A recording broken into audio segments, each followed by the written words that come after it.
Hi, and welcome to the Improvisors Podcast. I'm Neil Thomas, and this is my co-host, Kevin Jeynes. Thanks, Neil. And in this podcast series, we chat to improvisers about their practices, their history, and their aspirations. In today's wonderful episode, we had the great pleasure to chat with Anne O'Keeffe, in which she outlines her thoughts on the creation of a soul family, the tug of the gut, improvisational practice as inquiry, and the importance of seeing and being seen. And the centrality of love. Good morning, Anne O'Keeffe. We are so thrilled to have you on this episode of the Improvisors Podcast. How are you this morning? I'm great, Neil and Kevin. It's just so lovely to be here with you, and it's a beautiful, beautiful spring morning here in Melbourne. So it couldn't be lovelier. Yeah, great, Anne. So wonderful to have you with us. Tell us about how you came across improvising, how that happened for you. When I was really young, I was obsessed with musicals on TV, you know, those wonderful old Hollywood musicals where people sang and danced and act and romantic stories and all that. And after washing the dishes at night and the whole family was then glued to the TV, I would dance to the radio from very young, from say age 8. And I would dance around and imagine that I was in one of these films, and this was something that brought joy into me. And it was private. No one ever caught me doing that. It was very, very private. But then as I got older, when I went to high school, I joined a drama class in year 11. And my teacher, Peter Rose, one lunchtime, I went into the drama room and my teacher, Peter Rose, was dancing, improvising around the room to music. And I was absolutely entranced to see an adult doing what I had done since I was a kid. And this was so affirming for me because I looked up to him. He affirmed me so much in drama, and it legitimized what I had been doing. And then I went to Rusden State College, and did a dance, drama and literature Bachelor of Education. And I auditioned for the dance school under Shirley McKechnie at that time. And I'd never done any formal dance of any kind. And on the basis of my improvising, she let me into the course. And I'm forever grateful because I did not have one skerrick of technique within me. I had to learn that from 17. But improvisation as part of my training was always the thing that I was most interested in as a daily practice, as a part of class, and as a way of choreographing too. Then jumping forward into the 90s, of course, meeting our Wunder in about 1994 and going to Cubitt Street and working with him for at least 11 years, maybe 12, 13 years. So there has been this really consistent thread, but what has been at the center of that thread for me has been an inquiry into what it is to be present and to allow the overthinking mind to relax and let go. And that peace that can be found in embodiment is, I think, what I had been looking for from the moment I was very young.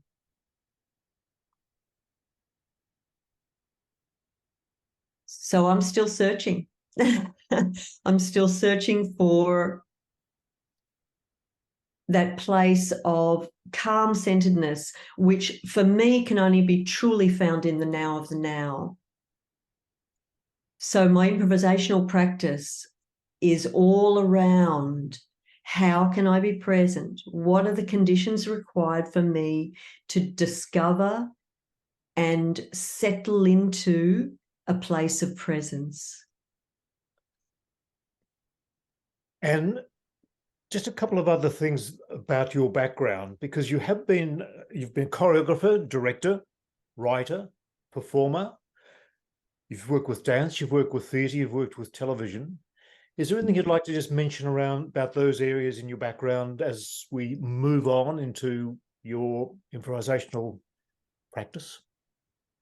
Yes, I've been very multimodal in my career. I've always, since watching those musicals on TV, I've always been interested in singing, dancing, acting. All of it has been interesting to me. But at the center of all those practices is embodiment. And the creative juice of any creative arts practice is being in the moment and responding to our inner world and allowing it to take external form. So yes, I've been working across all those things and have loved all of it. I've been teaching movement for actors, to actors for a long time, since around about 98, I think. And that's where the television came in, for around about 10 years working as a TV drama and movement coach. But working with actors, I've used improvisation all the time as a way to plug them into their impulses and into that kind of vibrant, vital place of the will in the gut brain, and empowering them with a recognition that if we trust our gut, if we trust what I call the tug of the gut, then all our creative choices, moment to moment, and even in our career, can flow from that deep connection right down in the gut, in the pelvis. So that movement for actors work, which in that context, of course, is about embodying character ultimately. But at the core of that is about being embodied in oneself. We can't fully embody a character without being embodied in oneself. So that edge of my work has really intersected with my alchemy work very much. There's also been a singing arm to my work and a choreographic arm, and those two things have intersected. So in my choreographic work, I have used live singing as well as dance, and in some cases text as well that I have written. A key work that I did with my company, Siren Song, was at Melbourne City Baths, a piece called Walk on Water. And that was around the women's pool at the Melbourne City Baths. And it was an inquiry into the meaning of water, its symbolic meanings over history. And it was a community of 5 women, and how we interacted with that water and how we sang the space into being. And we used a whole lot of Celtic music and music from traditional cultures, and intersected live a cappella singing with the movement. So I've really kind of intersected a lot of things in my work, and this has then played out in my teaching as well. My experience as an actor, as a director, as a choreographer, as a singer, it's all somehow become part of the same pot, which has been really rich and interesting for me. That makes a lot of sense to me, that anyone who obviously has that curiosity that you have, and inquiry, and that desire to continually grow and move, would embrace the different aspects, because they are all linked. And while you were talking, I'm currently thinking a lot about on working with breath, and finding that using the voice with breath in a very conscious way is a great way of relaxing. And as you mentioned, that turning off of the a chattering mind. I can't remember your expression, but that I was wondering if you could talk a bit about the connection between the gut and the breath and improvisation. Well, that's a really interesting question, because it's the breath that there's some particular work that I studied in called Michael Chekhov technique, which is movement for actors work. And I studied that in Connecticut. And there are 3 centers of energy in the Michael Chekhov work: thinking, feeling, and willing. The willing center is the center of the gut. The will referring to intention, that pull of I want. And the feeling center is the center of the heart. And the thinking center is the center of the mind. But I like to think of it as the back of the brain, the receiving part of the brain, which receives information and then can respond appropriately rather than going into reactivity. So it's that higher consciousness level. So thinking, feeling, willing. And the aspect of our human physiology that links those 3 centers together is our breath. And as we breathe in and the chest expands, the breath kind of reaches for the crown of the head. And as we breathe out, everything softens into the center line of the body, and we become aware of the pelvic floor. And so the breath traveling up and out and down is always happening. So it's the spinal column, the vagus nerve, and the breath itself, which links these 3 centers together. And if we think of them as kind of multiple intelligences, or as I often call them in alchemy, sacred centers, then it's the breath that links them together and perhaps creates the potential for those 3 brains, if you like, to cooperate and collaborate and communicate together.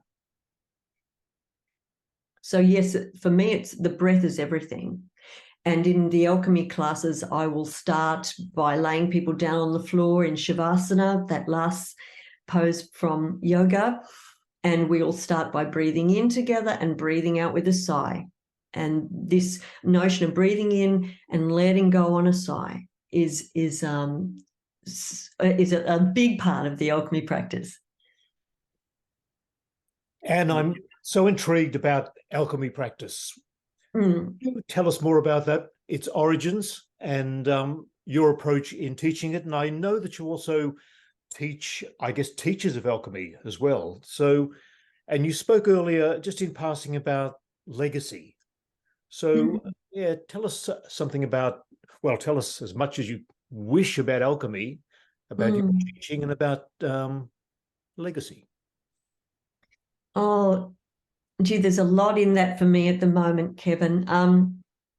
So I began teaching the alchemy classes in 2001, and I'd been thinking about them thinking about teaching for a long time. And like Andrew mentioned in his episode with you, I had been working with Al for a long time, and I had thought to myself for at least 2 years, I'd like to start a teaching practice, but there's Al. Why would people come to me? There is Al. And then I started to recognize that the way I was going to take class was going to be different. So it was okay. And I talked to Al about it. And of course, he was completely encouraging. He's always been such a wonderful mentor for me. And so he encouraged me. He said, go for it, Anne, don't worry about me. So I got started in 2001. I had just turned 40. So it was a big deal, I suppose. There was some, in hindsight, there was a big shift in me, and a lot of things had happened in my life, a lot of changes, a lot of big upheavals.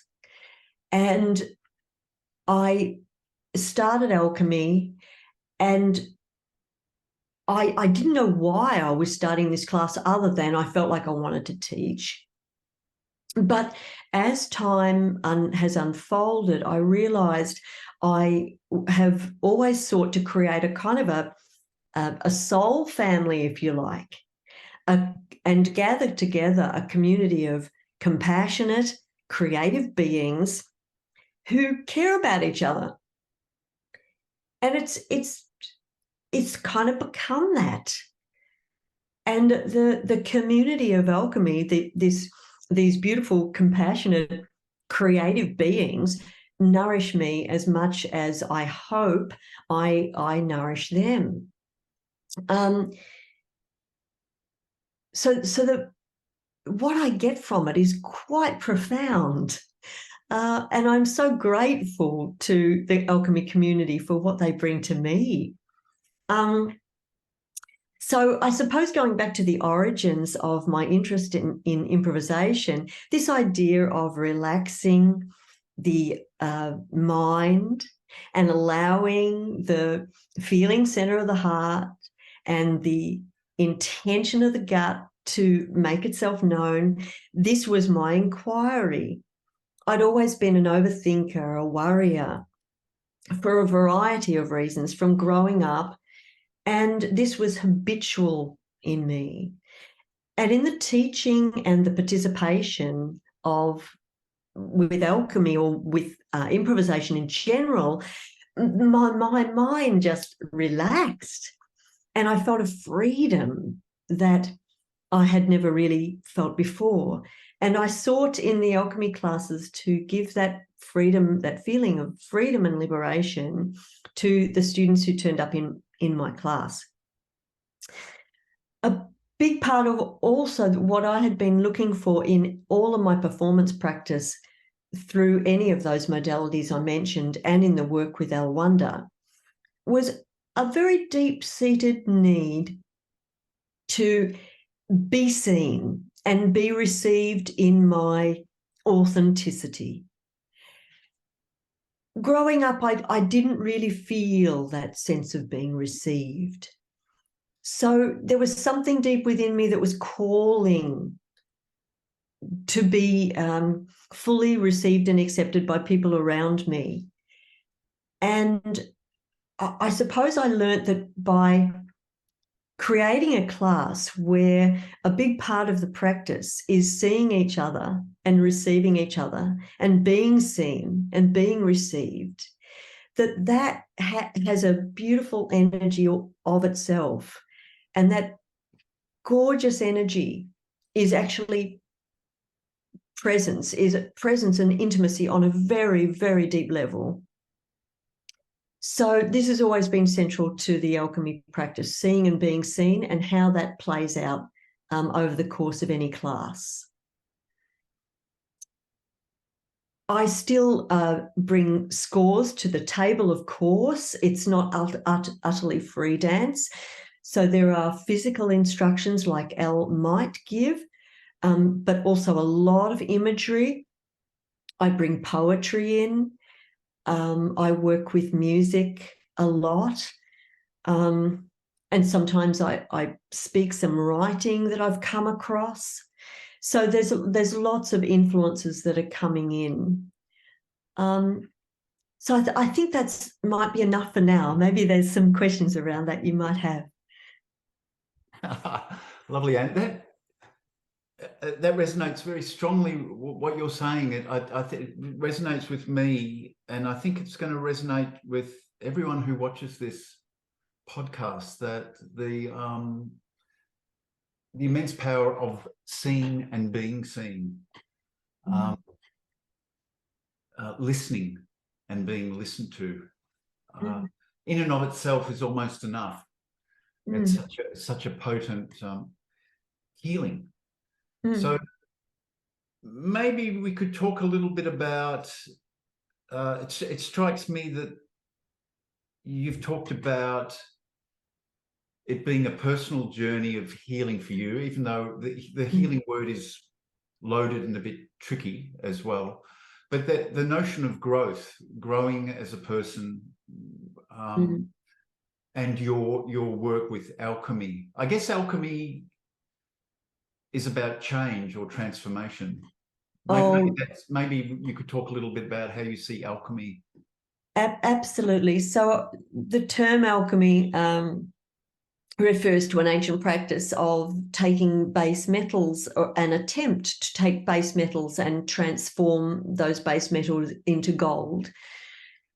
So there's something really interesting in that for me as a metaphor, this notion that all the messiness of our human complexity can be embraced in its fullness, that we can accept our human complexity, that we can look at it, be curious about it, and non-judgmental about it. This is the key thing.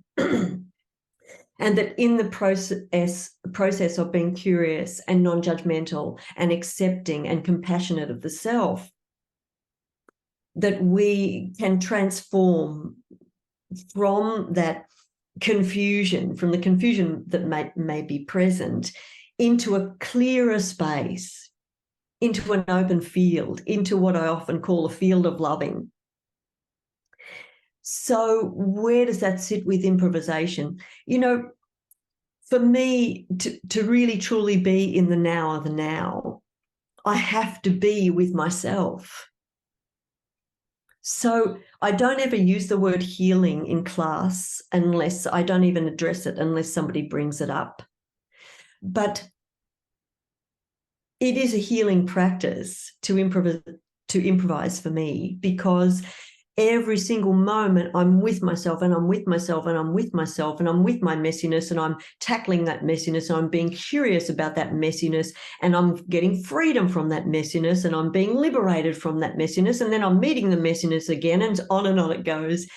And it's so interesting because an awareness arises from the ground up, from the ground of my being on this earth.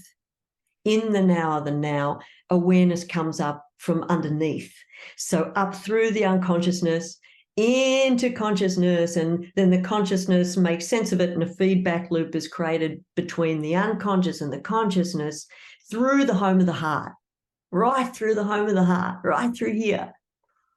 And that for me is transformation, and that for me is the goal of the work.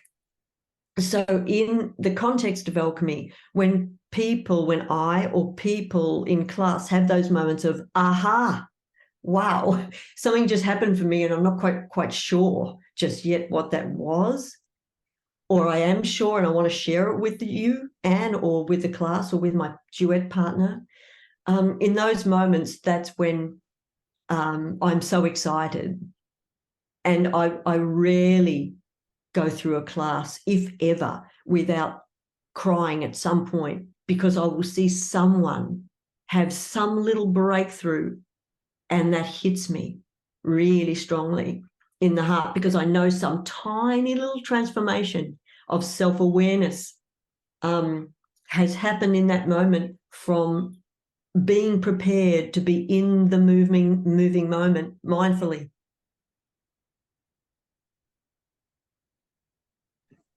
And you speak of, I think, practice as inquiry, and I guess also then inquiry as practice. And, you know, you've mentioned inquiry quite a few times this morning. But what a delightful and delicate and sensitive inquiry and practice you're creating by the sounds of it. And it sounds like that's really entwined in community. I guess people are working maybe solo, and as you said, with partners, and I guess with small groups and with the whole group. Could you say something about that inquiry and group process and how you see that? Yes, in terms of the structure of a class, yes, there is witnessed solos, often on the back of a particular inquiry that I'll bring to the table. So it might be something like the dance is an opportunity for the heart to make itself known. You know, can we dance that? Can we be witnessed in dancing that?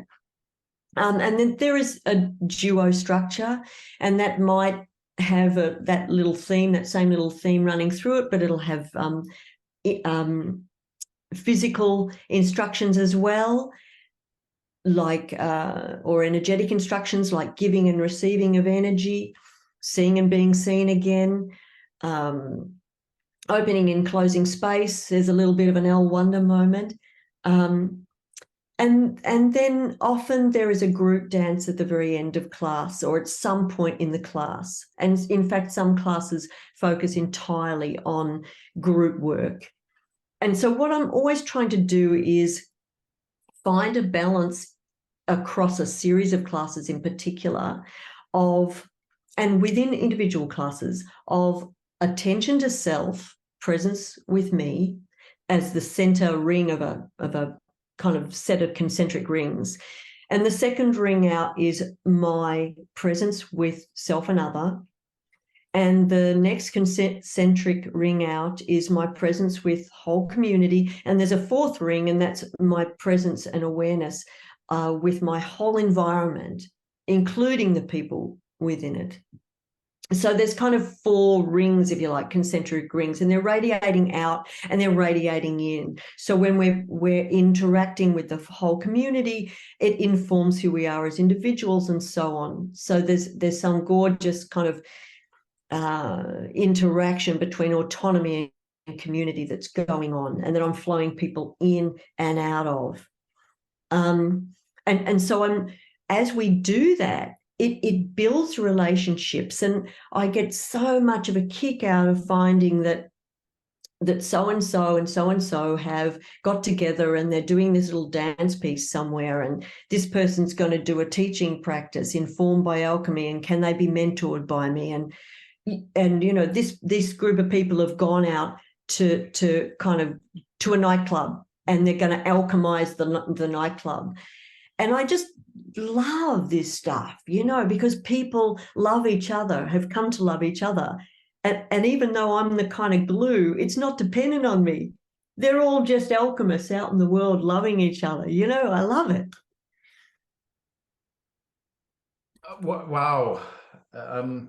Ego. I just thought egoless teaching. It sounds to me that you've, and actually, you know, being in this interaction with you, the impression I get is that you have managed to put your ego self or something aside, which of course is the case. And it struck me that, and hearing you talk earlier, and from my experience, is this improvisation as a relief from the talking self or the yabbering self, that and of course there's complexities around the notion of what is the self and how that all works, but it seems to me you've managed to move from dancing as an 8-year-old in the kitchen and the release that gave you, to now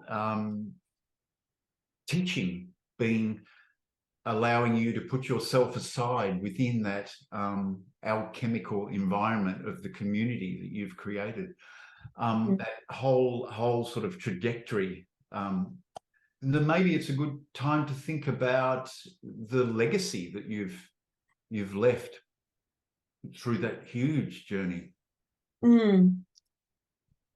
Yes, I realised I hadn't answered you, Kevin, before when you talked about legacy or brought that up. So thank you, Neil.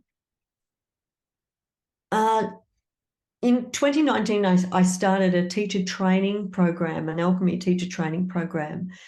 And I've done that twice now. And then a third training is going to come up in October this year. And within that context, I'm sharing the principles and philosophies and the practices of alchemy with people, and they're all people who are familiar with my work. some less so than others, but most of them have been working with me for years and years. And my intention is to help people to develop their own teaching practices informed by my approach to teaching movement and improvisation, and informed by my way of teaching. But they, of course, that they will find their own way, and they will use the alchemy methodology, if you like, in a way that serves them.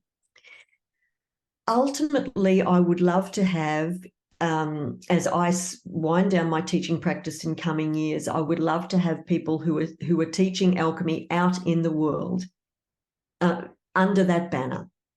And I'm working towards that, and really ultimately wanting to gather a little group of people who will kind of take the seeds of alchemy out into the world with intention. And so I'm nurturing some people around that, should they choose to go forward with that. Other than that, they can just take the alchemy methodology into their own process. But yes, I love teaching, and I do see it as an egoless act. I do see it as an act of service, and I do a disappearing act. I come in, I bring my instructions and my imagery, I disappear. That's not to say there's no responsibility there, of course there is, but I disappear. It's about them now. And then I come back in, and then it's not about me. So I really see teaching as something that is ultimately about love, and performance is ultimately about love, and improvisation is ultimately about love. Life is ultimately about love. And it's around love, I suppose, that alchemy is scaffolded. And whether that's not necessarily been overt, but I move now to realize as I'm talking to you both that that's pretty much it. So that's a legacy I want to leave. I want to leave a loving space. I want to leave a loving environment, a loving community who go forward and take that loving, kind way of being into the world and help to make the world a better place, which I'm striving to do too. So through the teacher training practice, that's the big global intention. But ultimately, it's about, supporting people and mentoring people to create their own teaching practices.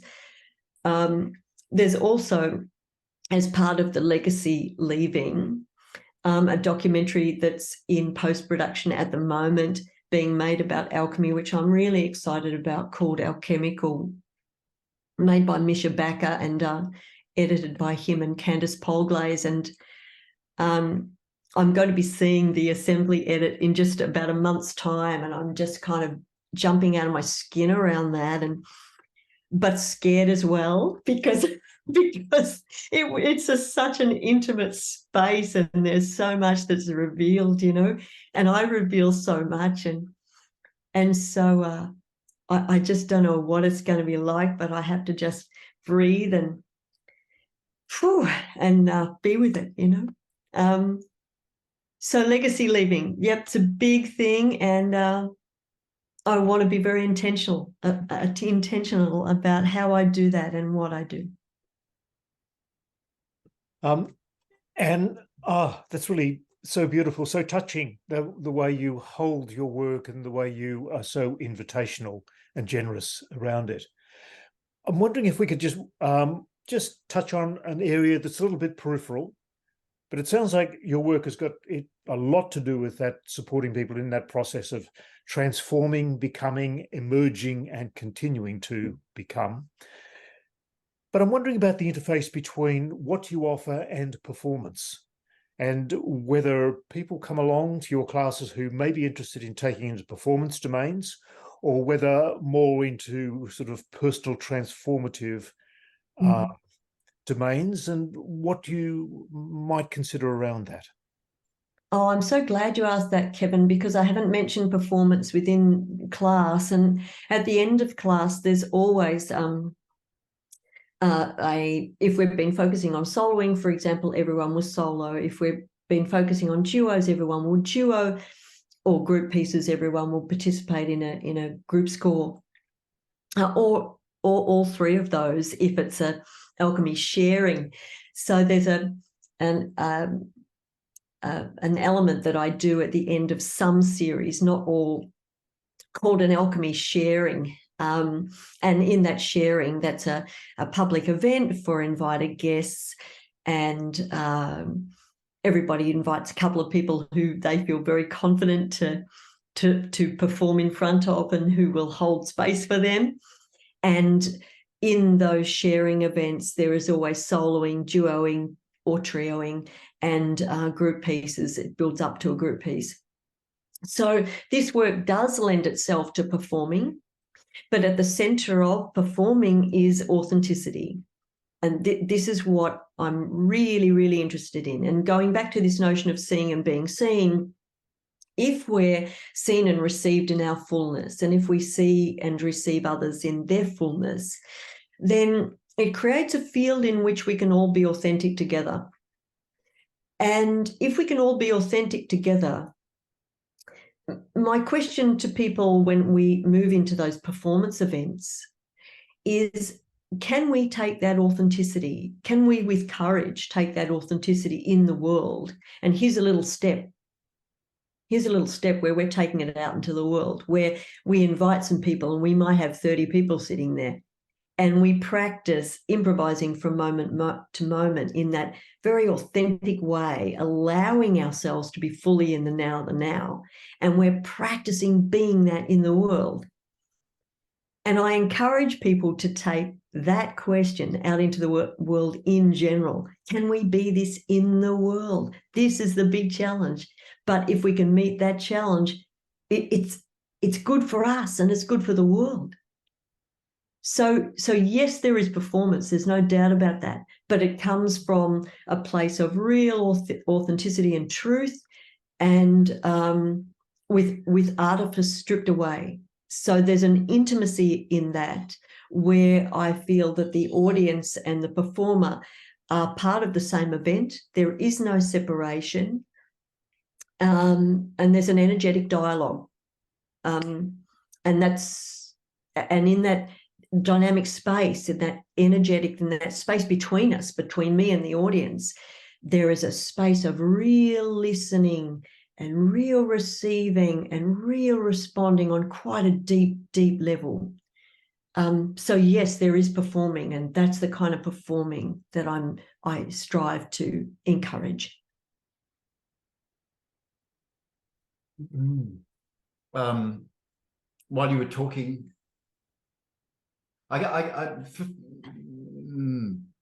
first of all, thank you so much for your incredible articulateness around your work. It's so wonderful to hear. I was thinking about what stops us from being authentic. Yeah, gee. Wow, what a question, Neil. So much fear. So much fear.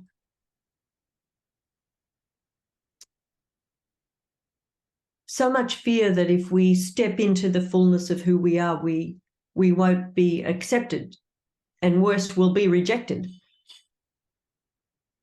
So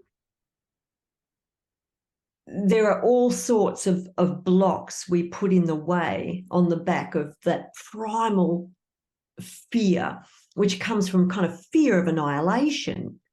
Their rejection will annihilate me. And then there's a place we can get to where we transcend all of this. And there's almost that awareness of no self. You know, actually, all I am is just energy. And if I can just release the body and release the mind, I can just release that energy, which is the pure essence of who I am as a being.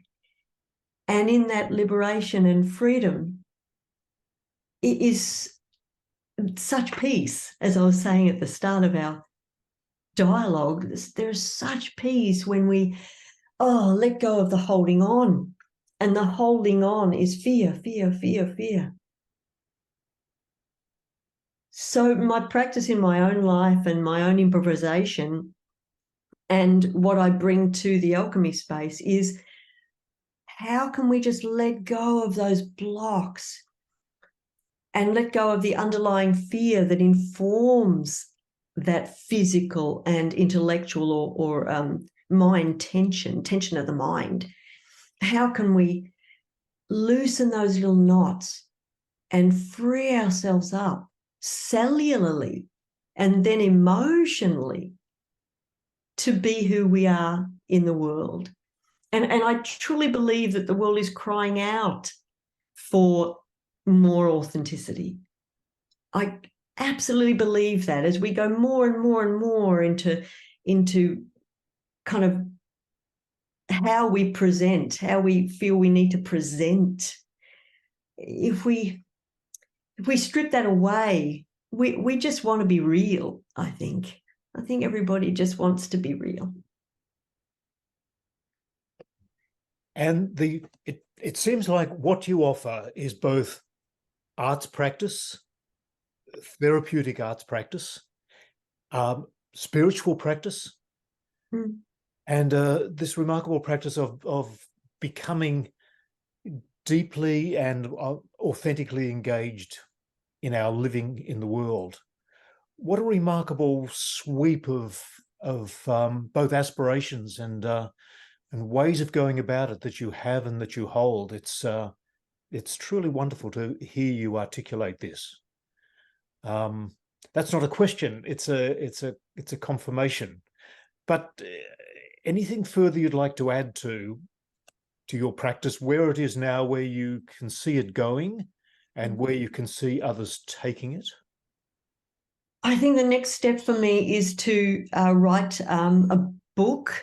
I have begun this book with the support of a number of my students who keep encouraging me to write a book.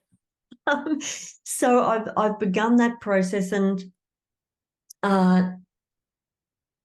that's for the rest of this year. I've opened up space to devote to that. So having said that to you now, gee, that ups the ante. But I really want to achieve that goal of writing an alchemy book.